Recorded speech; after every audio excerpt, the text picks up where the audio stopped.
Now let's learn how to read the lesson. Open your textbooks and look into the lesson. A. Reading. Swami is expelled from school. The headmaster entered the class with a slightly flushed face and a hard, ominous look in his eyes. Swaminathan wished that he had been anywhere but there at the moment. The headmaster surveyed the class for a few minutes and asked, "Are you not ashamed of coming and sitting there after what you did yesterday?" Just as a special honor to them, he read out the names of a dozen students or so that had attended the school class. After that, he read out the names of those that had kept away and asked them to stand on their benches. He felt that punishment was not enough and asked them to stand on their desks. Swaminathan was among them and felt humiliated at that eminence. Then they were lectured. When it was over, they were asked to offer explanations one by one. One said that he had an attack of a headache and therefore could not come to school. He was asked to bring a medical certificate. The second said that while he had been coming to school on the previous day, someone had told him that there would be no school and he had gone back home. The headmaster replied that if he was going to listen to every loafer who said there would be no school, he deserved to be flogged. Anyway, why did he not come to school and verify? No answer. The punishment was pronounced: 10 days attendance cancelled, 2 rupees fine, and the whole day to be spent on the desk. The third said that he had an attack of a headache.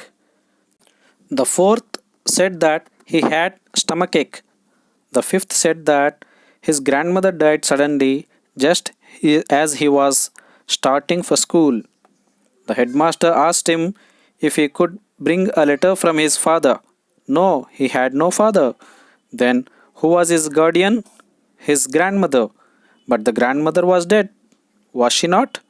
No, it was another grandmother. The headmaster asked how many grandmothers a person could have. No answer. Could he bring a letter from his neighbors? No, he could not. None of his neighbors could read or write because he lived in a very illiterate part of Elman Street. Then the headmaster offered to send a teacher to this illiterate locality to ascertain from the boy's neighbors if the death of grandmother was a fact.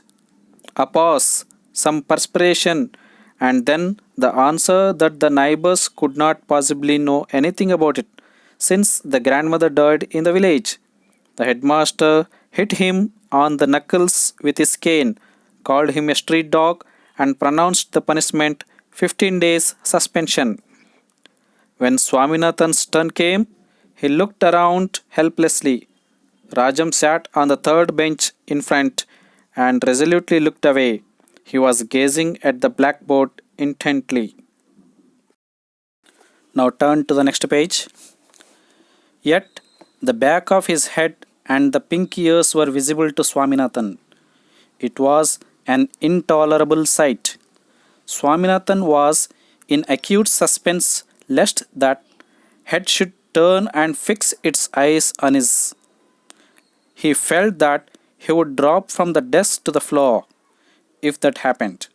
The pink ears, 3 benches off, made him incapable of speech. If only somebody would put a blackboard between his eyes and those pink ears. He was deaf to the question that the headmaster was putting on him. A rap on his body from the headmaster's cane brought him to himself. "Why did you keep away yesterday?"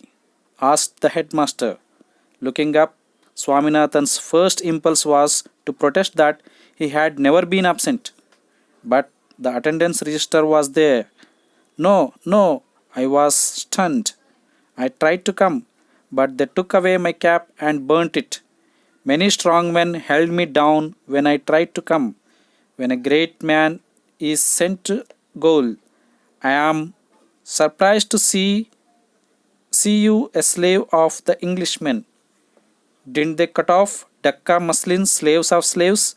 There were some of the disjointed explanations which streamed into his head and which, even at that moment, he was discreet enough not to express. He had wanted to mention a headache, but he found to his distress that others beside him had one. The headmaster shouted, "Won't you open your mouth?" He brought the cane sharply down on Swaminathan's right shoulder. Swaminathan kept staring at the headmaster with tearful eyes, massaging with his left hand the spot where the cane was laid. "I will kill you if you keep on staring without answering my question," cried the headmaster. Now turn to the next page. I I couldn't come, stammered Swaminathan. "Is that so?" asked the headmaster, and turning to a boy, said, "Bring the peon." Swaminathan thought, "What is he going to ask the peon? To thrash me? If he does any such thing, I will bite everybody dead." The peon came.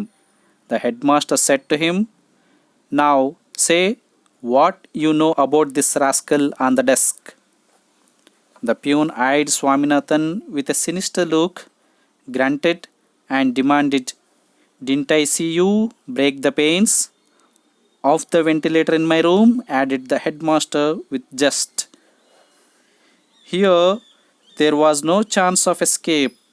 Swaminathan kept staring foolishly till he received another whack on the back. The headmaster demanded what the young brigand had to say about it. The brigand had nothing to say. It was a fact that he had broken the panes. They had seen it. There was nothing more to it. He had unconsciously become defiant and did not care to deny the charge. When another whack came on his back, he ejaculated, "Don't beat me, sir. It pains."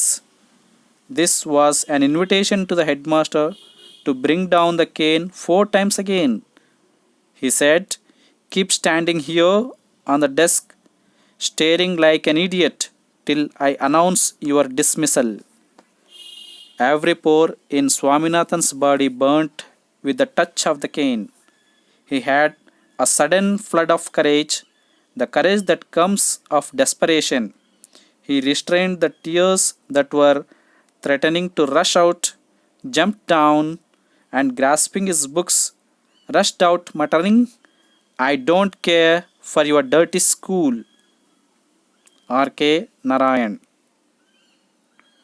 Dear students, I think you might have learnt how to read the lesson properly.